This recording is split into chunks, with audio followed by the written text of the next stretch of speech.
So I've got a good question. How do you measure leadership? Okay, and the obvious, there isn't a single answer to this, so we'll probably come back to this one again and again. But my initial response to it is, there's two things to be considered.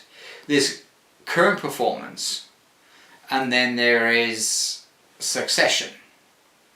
So I think if I was going to use words, it's sustainability.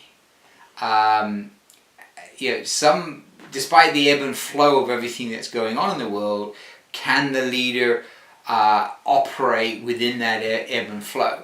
So there's a level of sustainability there. Anybody can lead for the short term, and let's be honest, that's not pretty difficult in most people's cases.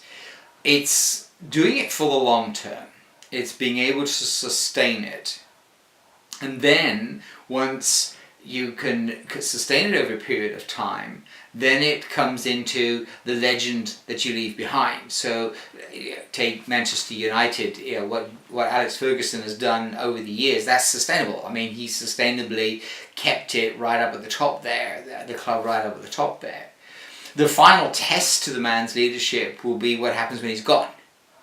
In other words, has the whole club become so dependent on him that the moment he's out of the equation, the club falls to pieces?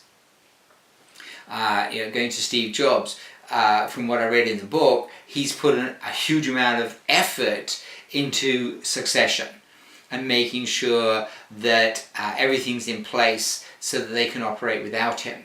And to an extent he did that, because he took prolonged periods of illness and everything else. So there's the two aspects to it. Is, are you able to sustain it in the present, and what are you doing about succession? And I think in that area there lies some of the real measures of leadership. But those are the bigger measures. I mean, there's a lot of smaller measures that can come in place. But I'm a firm believer that anybody can lead for a short period. So the sustainability is how long you can sustain it for, and then what happens after you've gone. What succession work did you do? Because that's the final test.